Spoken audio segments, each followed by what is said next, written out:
नमस्कार दोस्तों।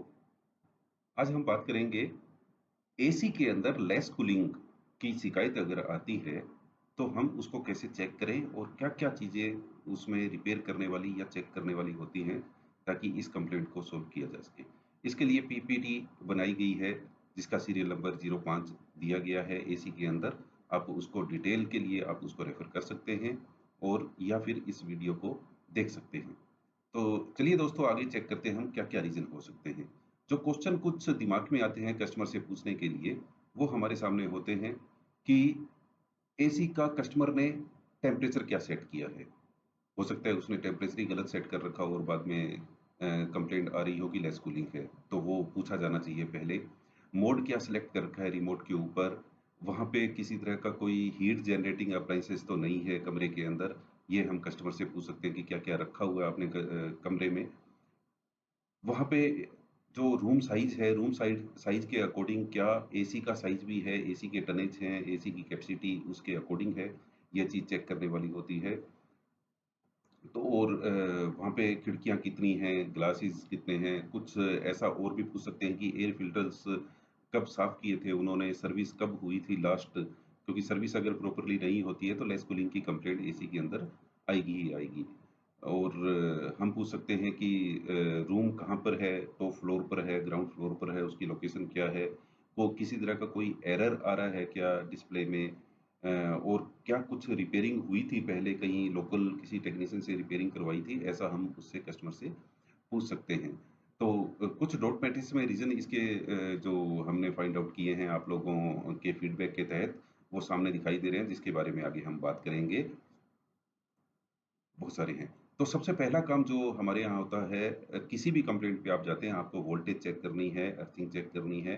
वोल्टेज वहाँ पे प्रॉपर आनी चाहिए, 230 के लगभग वोल्टेज आपको न्यूट्रल और फेज़ के अंदर मिलनी चाहिए। तो ये चेक करने का तरीका आपको बहुत बार बताया गया है, ट्रेनिंग में भी बताया गया है, इसमें भी आपको स्लाइड में दिखाई दे रहा है। वो आपने सबसे पहला काम वोल्टेज चेक करने का करना है।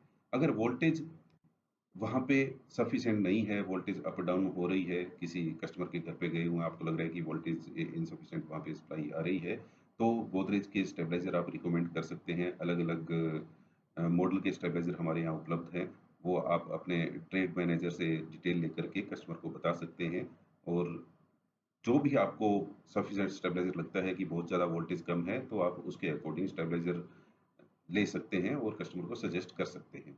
इसके अलावा रिमोट आप चेक करेंगे कि रिमोट किस मोड के ऊपर कस्टमर चला रहा है, मोड कूल मोड के ऊपर वो होना चाहिए ताकि कूलिंग प्रॉपर्ली एसी करता रहे, दूसरा कोई मोड सेलेक्ट न किया हो। इसके अलावा उसका टेम्परेचर क्या है, ग्रिल टेम्परेचर और इनपुट टेम्परेचर जो आता है, रिटर्न एयर टेम्परेचर जो होता है, उसके अंदर हमें 10 डिग्री से ज़्यादा टेम्परेचर का डिफरेंस मिलना चाहिए। किसमें? रिटर्न एयर टेम्परेचर और ग्रिल टेम्परेचर के बीच में 10 डिग्री से ज़्यादा डिफरेंस मिलना चाहिए ताकि हमें एसी की परफॉर्मेंस का पता चले कि एसी सही काम कर रहा है या नहीं कर रहा। इतना हमें मिलना चाहिए, ये आपने चेक करना है।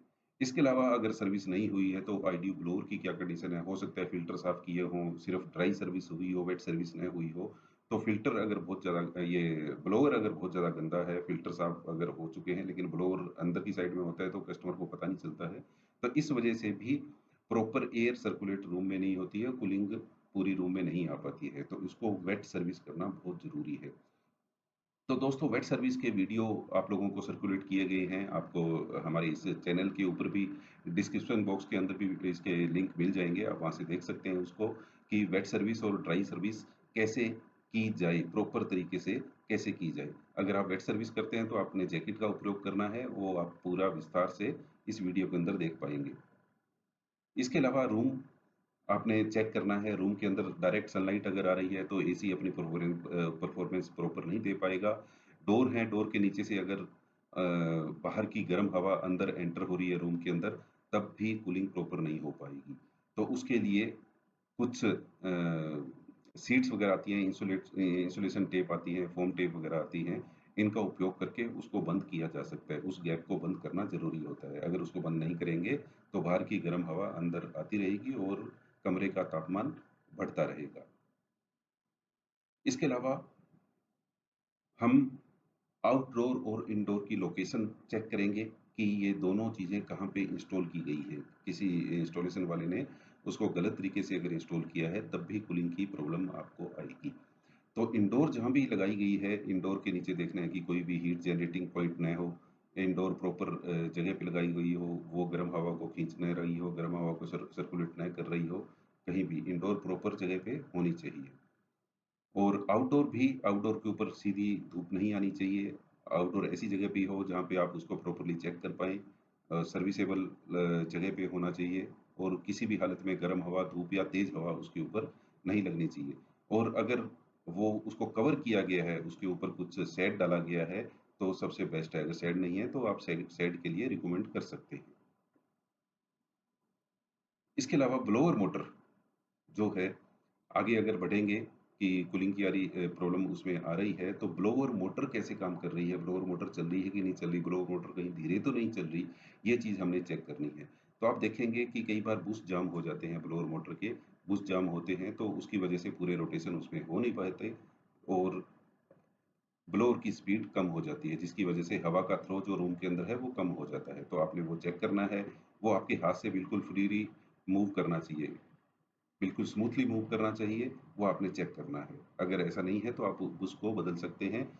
उसके बाद में आपने ब्लोअर मोटर चेक करनी है कि ब्लोअर मोटर की रेजिस्टेंस वगैरह कहीं चेंज तो नहीं हो गई है, ब्लोअर मोटर खराब तो नहीं हो गई है, पर्टिकुलर किसी स्पीड पे वो काम ना कर रही हो। तो आपने अलग-अलग पिन्स के ऊपर उसमें वोल्टेज दिखाई गई स्क्रीन के अनुसार आपने वोल्टेज चेक करनी है। अलग-अलग लेवल के ऊपर, अलग-अलग पॉइंट्स के ऊपर रेजिस्टेंस आपको मिलेगी, वोल्टेज आपको मिलेगी। पीसीबी अगर है तो वोल्टेज मिलेगी।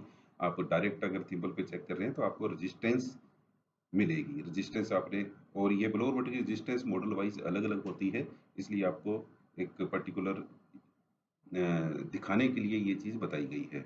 उसके अलावा पीसीबी पे जब आप चेक करते हैं, तो पीसीबी पे लिखा लिखा भी रहता है कि कितनी वोल्टेज इन पिन के बीच में आपको मिलेगी, वो वोल्टेज आपने चेक करनी है और उस पीसीबी पे लिखे अनुसार आपको वोल्टेज वहाँ पे पिन टर्मिनल के ऊपर मिलनी चाहिए।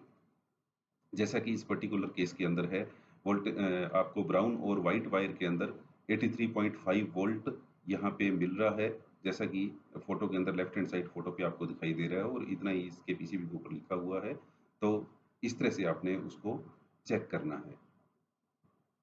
इसके अलावा फीडबैक वोल्टेज, जो फीडबैक वायर होती है, ब्लोअर मोटर से फीडबैक वायर लगी हुई है, फीडबैक वोल्टेज कितनी आ रही है वहाँ पे, तो वो चीज़ भी पीसीबी के ऊपर लिखी रहती है। जैसे यहाँ पे आप देख पा रहे हैं 5 वोल्ट और जीएनडी लिखा हुआ है, तो इन 1 और 3 टर्मिनल के ऊपर आपको 5 वोल्ट मिलना चाहिए, जिस तरह से बीच वाली फोटो पे आपको दिखाई दे रहा है। 5 वोल्ट के आस-पास आपको वोल्टेज मिलेगी। सेम चीज़ यहाँ पे लिखी गई है, इतनी वोल्टेज मिलनी ही चाहिए। अगर नहीं मिल रही है, तो ब्लोअर मोटर काम नहीं करेगी, पीसीबी आपकी खराब होगी, आपको पीसीबी बदलने की ज़रूरत पड़ेगी। इसी तरह से बुश के बारे में आपको जैसा पहले बताया था, और बुश आपने चेंज करना है। इसके बाद में है डीसी मोटर। अगर वहाँ पे डीसी मोटर लगी हुई है, तो डीसी मोटर को कैसे चेक करेंगे? इसके लिए उसमें बहुत सारी पिन्स जो दी हुई हैं, पिन के पास में अगर देखेंगे, आपको DC, GND, 15 volts, VSP, FG, इस तरह से बहुत सारे नाम लिखे हुए मिलेंगे आपको, पीसीबी के ऊपर जो टर्मिनल है, उसके ऊपर। तो इन टर्मिनल के अकॉर्डिंग आपको यहाँ पे वोल्टेज चेक करनी है। जैसा कि इसमें टर्मिनल 1 और 3 के अंदर, 1 और 3 के बीच में वोल्टेज आपने देखनी है, तो यहाँ पे डीसी वोल्टेज 310 से 350 डीसी वोल्टेज आपको मिलेगी, डीसी डायरेक्ट करंट आपको मिलेगा। तो यहाँ पे इन 1 और 3 टर्मिनल पे 3 300 से 310 से 350 डीसी वोल्ट आपको मिलनी ही चाहिए, ताकि आप डिक्लेयर कर पाएँगे कि पीसीबी आपकी ओके है, आपकी ब्लोअर मोटर में कुछ खराबी हो सकती है। इसी तरह से 3 और 4 नंबर पॉइंट के ऊपर वहाँ पे 13 से 15 वोल्ट डीसी आपको मिलेगा। क्योंकि डीसी मोटर है, तो यहाँ पे सारी सप्लाई डीसी की ही मिलेगी, तो आपने अपने क्लैम्प मीटर को डीसी पे सेट करके इसको चेक करना है। इसी तरह से 3 नंबर और 5 नंबर वीएसपी जिस पे लिखा गया है, इसके ऊपर 1 से 6 वोल्ट आपको मिलेगी स्पीड के अकॉर्डिंग। जो स्पीड आपने रिमोट से सेट की है, उस स्पीड के अकॉर्डिंग आपको 1 से 6 वोल्टेज डीसी यहाँ पे मिलेगी। इस तरह से आपने ब्लोअर मोटर चेक करनी है, उसकी सप्लाई चेक करनी है। आगे हम देखते हैं कि पीसीबी को कैसे चेक किया जाए। पीसीबी को चेक करके हम आगे डिसाइड कर सकते हैं कि कहीं पीसीबी की वजह से लेस कूलिंग की या नो कूलिंग की दिक्कत तो नहीं आ रही। तो सबसे पहले हम सेंसर चेक करेंगे, सेंसर का रेजिस्टेंस चेक करेंगे। अलग-अलग टेम्परेचर के ऊपर रेजिस्टेंस बदलनी चाहिए सेंसर्स की। तो और उसके बाद में जो उसके जैक लगे हुए हैं पीसीबी के ऊपर, वहाँ पे वोल्टेज चेक करेंगे। आइए देखते हैं कैसे करते हैं। तो ये सेंसर चेक करने का तरीका है। सेंसर आप जब चेक करते हैं, तो रूम टेम्परेचर पे कितनी रेजिस्टेंस आ रही है उसकी, वो आपने चेक करना होता है। और आपने ठंडे या गर्म पानी में डाल करके उसकी रेजिस्टेंस चेंज हो रही है या नहीं हो रही, ये आपने चेक करना होता है। उसके बाद में पीसीबी अगर चेक करते हैं, पीसीबी चेक करते हैं, तो पीसीबी के जो जहाँ पे सेंसर लगता है, उस जगह आपको 5 वोल्ट डीसी मिलना चाहिए। 5 वोल्ट डीसी अगर मिल रहा है, सेंसर को सप्लाई जा रही है पीसीबी से, तो पीसीबी आपकी ठीक है और सेंसर में कुछ गड़बड़ी है, आपको सेंसर बदलने की ज़रूरत पड़ेगी। अगर यहाँ पे 5 वोल्ट सप्लाई नहीं आ रही है, तो आपको पीसीबी बदलनी होगी। आप जिसके पास में मल्टीमीटर कैपेसिटर चेक करने वाला मल्टीमीटर है, तो उससे भी कैपेसिटर चेक किया जा सकता है। उसके अंदर जो कैपेसिटर के ऊपर वैल्यू लिखी गई है, उससे प्लस और माइनस 5% वैल्यू आपको शो करनी चाहिए आपकी स्क्रीन के ऊपर। अगर इतनी वैल्यू आ रही है, तो कैपेसिटर को हम ठीक बोलेंगे। अगर इससे बहुत कम वैल्यू आ रही है, तो कैपेसिटर खराब है, आपको बदलने की ज़रूरत पड़ेगी, जिसकी वजह से फैन मोटर अपनी स्पीड नहीं ले पाती और लेस कूलिंग की समस्या आती है। अब चेक करते हैं आउटडोर की fan motor. Outdoor fan motor अलग-अलग आपको मिलेंगी, एसी भी मिल सकती है, डीसी भी मिल सकती है। तो एसी को चेक करने के लिए आपको जो चाहिए, आपके पास में मल्टीमीटर होना चाहिए, पावर कॉर्ड होनी चाहिए, कैपेसिटर होना चाहिए। एसी फैन मोटर अगर आप चेक करते हैं, तो उसमें कॉमन रनिंग स्टार्टिंग की अलग-अलग रेजिस्टेंस आपने चेक करनी है। कॉमन वायर आपको पता होना चाहिए, रनिंग उसकी स्टार्टिंग वायर आपको पता होना चाहिए, रनिंग वायर आपको पता होना चाहिए। उनमें रेजिस्टेंस क्या है, तो आप डायरेक्ट कॉमन पे सप्लाई दे करके और एक सप्लाई दूसरी वोल्ट वायर पे दे करके आप उसको डायरेक्ट भी चला के चेक कर सकते हैं, और रेजिस्टेंस चेक करना आपको बहुत ज़रूरी है। इस तरह से मोटर, एसी मोटर आप चेक कर सकते हैं, अलग-अलग वायर के ऊपर क्या चीज़ आ रही है, और वो आपने देखनी है। इस तरह से आप डायरेक्ट सप्लाई देके भी उसको देखेंगे, और आपको कैपेसिटर भी उससे कनेक्ट करना ज़रूरी है। तो मोटर अगर रन हो रही है, तो हम ये मानते हैं कि मोटर ठीक है। अब डीसी मोटर अगर किसी मॉडल के अंदर आपको मिलती है, तो डीसी मोटर को चेक करने के लिए उसके साथ उसकी डीसी पीसीबी भी लगी होगी, और उसकी पीसीबी जो एक चौक के टाइप में आती है, उस पीसीबी के ऊपर अलग-अलग आउटपुट वोल्टेज आपको टर्मिनल के ऊपर मिलेंगे।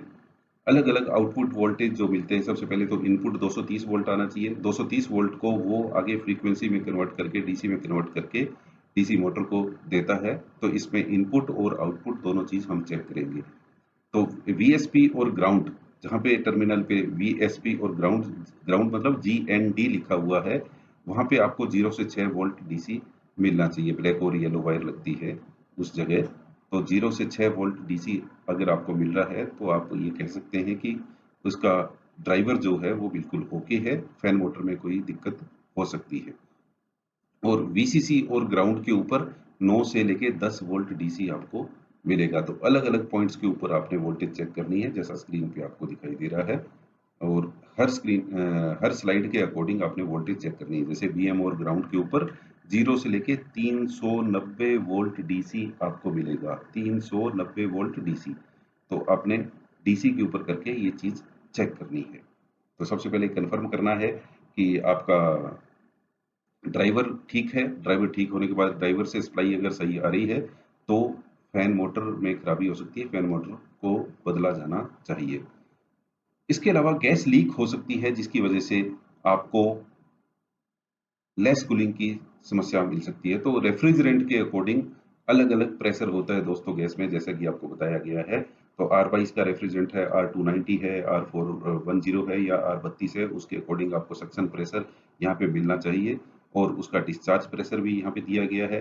डिस्चार्ज प्रेशर और बैक प्रेशर आपने सब चीज़ चेक करनी है। अगर इस चार्ट के अकॉर्डिंग आपको प्रेशर नहीं मिलता है, तो आपको गैस चार्जिंग करने की ज़रूरत पड़ सकती है। गैस चार्जिंग करने से पहले लीकेज टेस्ट करना बहुत ज़रूरी है। तो बैक प्रेशर चेक करके गैस लीक आप सबसे पहले चेक करेंगे। गैस लीकेज चेक करने के बाद में आप उसको गैस चार्जिंग करेंगे।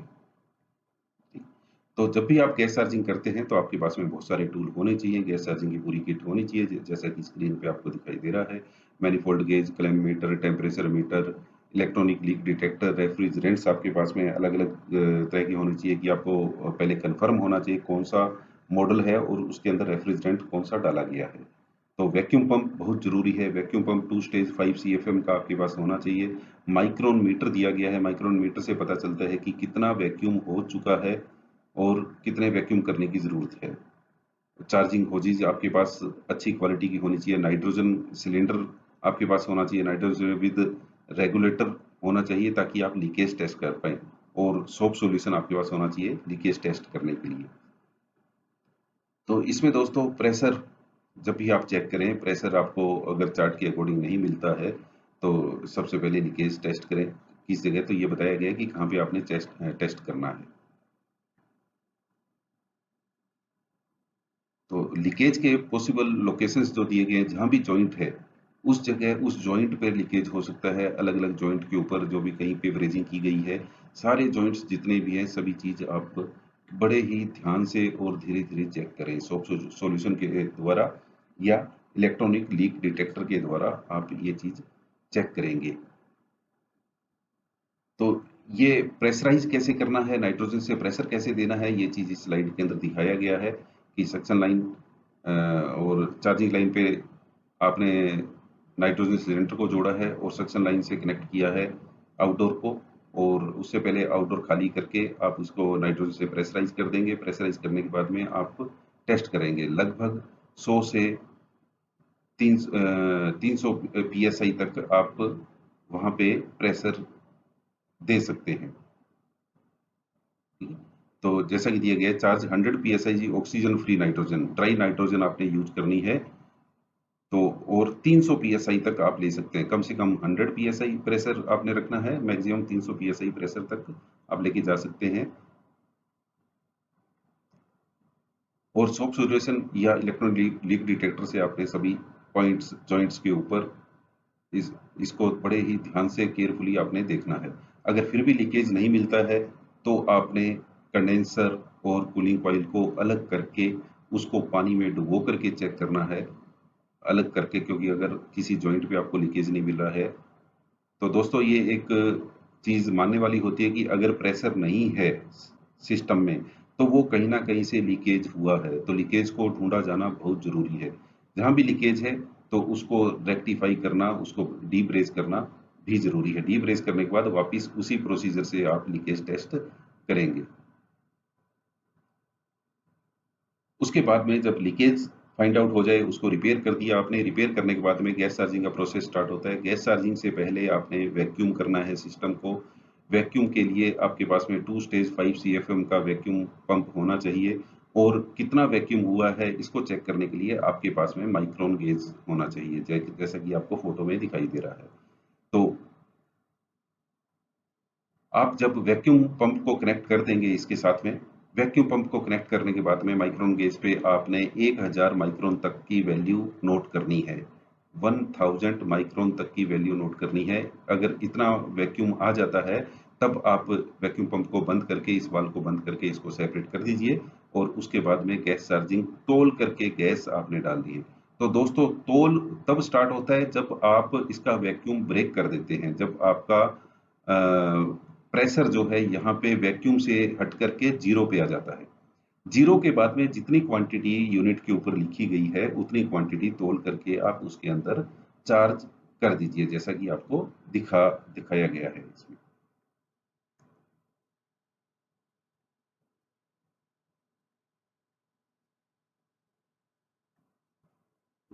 जितनी वैल्यू आपके सिस्टम के ऊपर लिखी गई है, उतनी ही वैल्यू आपने तौल करके इसके अंदर सिस्टम में चार्ज करनी है। ये आप ध्यान रखिएगा, कोई भी अंदाज़ा मत लगाइएगा, अंदाज़ा लगाएँगे तो किसी तरह भी गड़बड़ी हो सकती है, आपको दोबारा जाना पड़ सकता है और उसके बाद में कंप्लीट होने के बाद आप पूरा प्रेशर उसका वापिस देख लें, प्रेशर कितना आ रहा है, उसका डिस्चार्ज प्रेशर कितना आ रहा है और स्टैंडिंग प्रेशर कितना आ रहा है। चेक करने के बाद में आप वापिस टेम्परेचर चेक करेंगे, कूलिंग कॉइल का ग्रिल टेम्परेचर चेक करेंगे, रिटर्न एयर टेम्परेचर चेक करेंगे, उसका एम्पीयर लेंगे, वोल्टेज लेंगे और अपनी जॉब शीट पे लिखेंगे।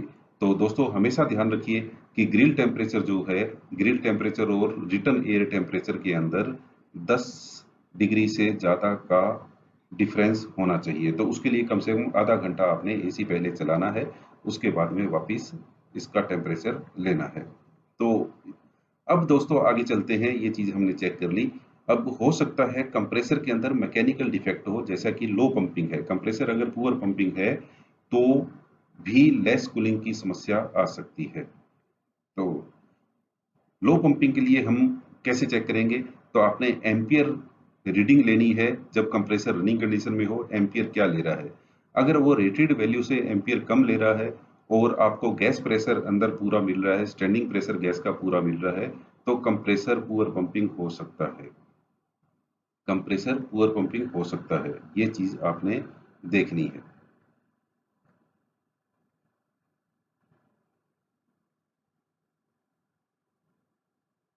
अगर आपको कंप्रेसर पुअर पंपिंग मिलता है तो आपको कंप्रेसर नए सेम मॉडल के कंप्रेसर के साथ में चेंज करना है।